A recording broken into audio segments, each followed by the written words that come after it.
დასავლეთ აფრიკაში, კონკრეტულად მალის რესპუბლიკაში 14 წლიანი სამოქალაქო ომი კვლავ ცხელფაზაში შევიდა. ეს გეოპოლიტიკური დაპირისპირების განახლებული ფრონტია. ეს დიდი ვეზირია, მე შოთა თხელიძე ვარ.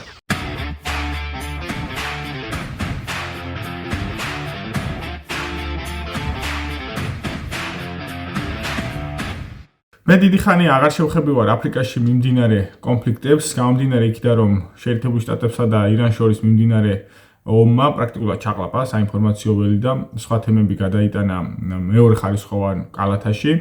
აქედან გამომდინარე, შევეცდები დაუბრუნდე ისეთ საკითხებს, რომელიც მეტწილად არ ხვდება ქართულ მედია სივრცეში და კონკრეტულად დღეს შევეხები მალიში მიმდინარე სამოქალაქო ომს, რომელიც ბოლო დღეებში გამწვავდა და კრიტიკულ ნიშნულს მიუახლოვდა. თუმცა სანამ დღევანდელ მოვლენებს შევეხები, მოკლედ აღვწერ თუ რაში მდგომარეობს სამოქალაქო ომი, რომელიც 2012 წლიდან მიმდინარეობს მალის რესპუბლიკაში. საჰარის უდაბნოში არსებობს მომთაბარე ბედუინთა ტომი, სახელად ტუარეგები, რომელთაც არ გააჩნიათ საკუთარი სახელმწიფო და გამარტულნი არიან სხვადასხვა ქვეყანაში, კონკრეტულად მალიში, ალჟირში, ნიგერში და ლიბიაში. ტუარეგები ინკორპორირებული ყავდა ლიბიის ყოფილ მმართველ მუამარ კადაფის სამხედრო, ასე ვთქვათ, კორპუსში და სპეცდანიშნულების რაზმში და საკმაოდ ესე მომზადებული დანაყოფი იყო ტუარეგების ლიბიის არმიაში. თუმცა 2011 წელს, როდესაც დაამხეს მუამარ კადაფის ხელისუფლება და ამბოხებულებმა ის მოკლეს, ტუარეგების ესეთი არმია დაბრუნდა იმ არეალში, სადაც ისინი მრავლად სახლობენ, ასე ვთქვათ, მოძრაობენ, კონკრეტულად დასავლეთ საჰარაში და კონკრეტულად მალის ჩრდილოეთში, აზავადის რეგიონში და მათ დაიწყეს წაიღეს ეს მორჩენილი შეიარაღება, რომელიც ლიბიის სახელმწიფოს ჰქონდა, ეს რეზერვები და აი ამ შეიარაღებით მათ დაიწყეს ამ აზავადის რეგიონის გათავისუფლებისთვის ბრძოლა, ანუ მალის რესპუბლიკიდან ამ რეგიონის გამოყოფა. რასაც მოყვა ის, რომ აი ამ სეპარატისტულ ტუარეგების მოძრაობასთან ერთად გააქტიურდნენ ის ტერორისტული, ჯიჰადისტური ორგანიზაციები, რომლებიც არსებობდნენ საჰელში, კონკრეტულად ეს იქნებოდა მაღრიბის ალ-ქაიდა, ეს იქნებოდა ისლამური სახელმწიფო, თუ ასე დასავლეთ საჰარაში მოქმედი ანსარ დაინი.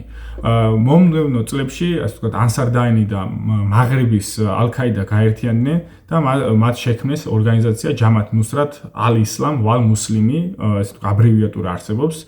JNIM, რომელიც დღემდე მოქმედი, ასე ვთქვათ, ტერორისტული ორგანიზაცია და საერთო ფრონტით მათ დაიწყეს მალის ცენტრალურ ხელისუფლებასთან ბრძოლა. მალის სამოქალაქო ომი შეიძლება ესე უხეშად დავყოთ 3 ეპიზოდად.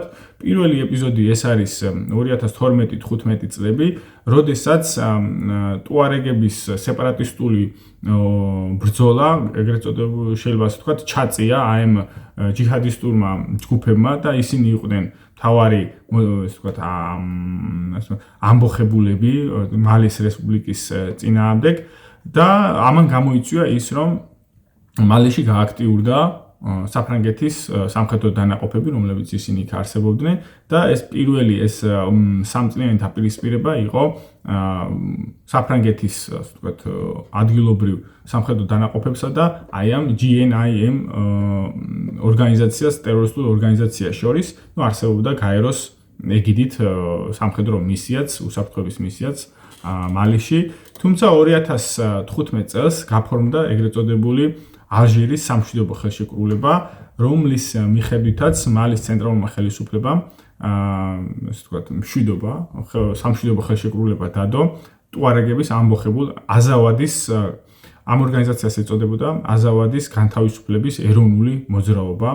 თუმცა ამ სამშვიდობო ხელშეკრულებაში ბუნებრივია არ შევიდნენ ეს ტერორისტული ორგანიზაციები, კონკრეტულად JNIM და ასევე ისლამური სახელმწიფო. თუმცა ისლამური სახელმწიფო უფრო აქტიურია მალის მეზობელ სახელმწიფოებში, ბურკინა-ფასოსა და ნიგერში, თუმცა მცირე აქტიურობა თვითონ მალიშიც მაშინ მათ მიერ ხორციელდებოდა. ანუ 2015 წლიდან გარკვეულწილად ესე ვთქვათ, სამმაგი ფრონტი თუ არსებობდა, ანუ მალის ცენტრალური ხელისუფლება, ამბოხებული აზავადის გათავისუფლების ეროვნული მოძრაობა და ჯიჰადისტური ტერორისტული ორგანიზაცია GNIM ამ სამი ასე ვთქვათ დაპირისპირებული მხარიდან დარჩა მხოლოდ ორი დაპირისპირებული მხარე, მალის ცენტრალური ხელისუფლება და ტერორისტული GNIM.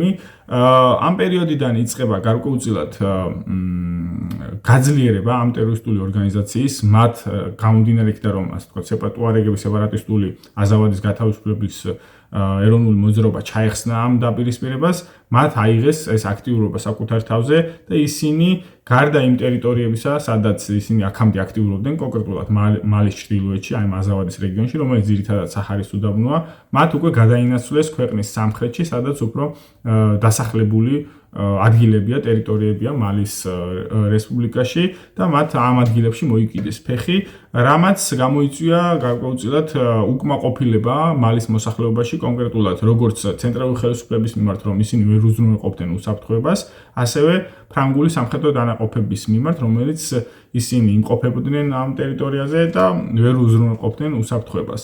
ამან გამოიწვია ის, რომ 2020 წელს მოხდა სამხედრო გადატრიალება სამხედროებთან გაერთიანებამ გადააგდეს პრეზიდენტი კეიტა, თუმცა 2021 წელს მოხდა უკვე მეორე გადატრიალება თვითონ ამ სამხედრო ხუნტაში, რომელმაც 2020 წელს მოახდინა სამხედრო გადატრიალება, ამ ხუნტაში შემავალმა ერთ-ერთმა გენერალმა ასიმი გოიტამ მოახდინა ეს უკვე ხელმეორე გადატრიალება და 2021 წელს მან აბსოლუტური, მოდი ასე ვთქვათ, ცენტრალიზებული ძალაუფლება აიღო ხელში. ანუ ეს ვთქვათ მეორე ეპიზოდი იყო 2015 წლიდან 2021 წლამდე სამოქალაქო ომის მალიში. 2021 წლიდან ხდება სტრუქტურული ტრანსფორმაცია მალიში და მალის სამოქალაქო ომში, გამომდინარე იქიდან, რომ არსებობდა ეს ვთქვათ პროტესტი ფრანგული სამხედრო დანაყოფების მიმართ რეგიონში და ასიმი გოიტამ ეს პროტესტი გადაზარდა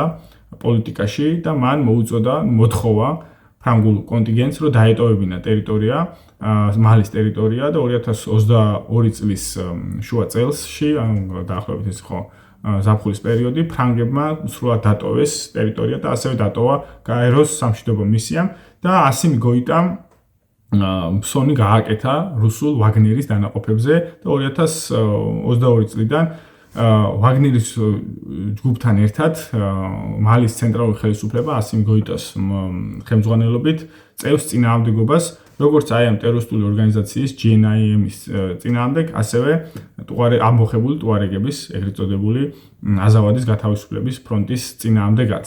თუ კი 2012 წლიდან პრაქტიკულად 2022 წლამდე ტუარეგის ამოხებული ჯგუფები აზავადის გათავისუფლების ფრონტი პრაქტიკულად აკონტროლებდა მალის ჩრდილოეთ ნაწილს, აი საჰარის უდაბნოს ნაწილს, აზავადის რეგიონს.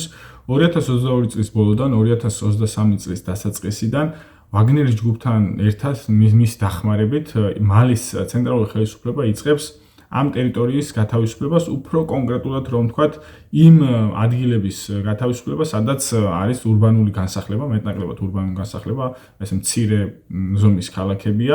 აქ არის ორი ძირითადი ქალაქი, ეს არის გაო და კიდალი, რომელიც შესაბამისი სახელები ჰქვია ამ რეგიონებს, საჰარის რეგიონებს და 2023 წელს მოხდა ამ რეგიონების გათავისუფლება აზავადის გათავისუფლების ფრონტისგან და ასევე აი ამ GNIM-ის წინააღმდეგობის შესუსტება.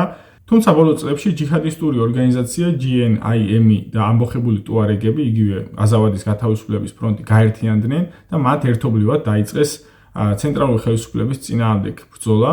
თვითონ მალის დედაქალაქ ბამაკოს ხელისუფლება მათ ორგანიზებაში და იარაღით უზრუნველყოფაში ბრალზდებს საფრანგეთს, რადგან საფრანგეთს აქვს ინტერესი, რომ კონტროლი დაიბრუნოს მალის ტერიტორიაზე და მასზე დაქვემდებარებული ხელისუფლება იყოს ბამაკოში. მათ დაიწყეს ერთობლივი წინააღმდეგობა და გასულ დღეებში მოხდა ის, რაც შეიძლება მოსალოდნელი იყო ამ პერიოდში, რომ გაერთიანებულმა ფრონტმა აზავადებისა და ჯიჰადისტების განახორციელეს მასიური და მრავალმხრივი თავდასხმა მალის ცენტრალურ ხელისუფლებაზე. კონკრეტულად მთავარი სამიზნე ამ შემთხვევაში იყო ზუსტად ეს აზავადის რეგიონში მდებარე ქალაქები, ეს გოა და კიდალი და ასევე დედაქალაქი ბამაკოც, რომელიც საკმაოდ ასე ვთქვათ, სამხრეთში მდებარეობს და მასთან ასე ვთქვათ, დედაქალაქთან ახლოს უფრო ოპერირებდა GNMI.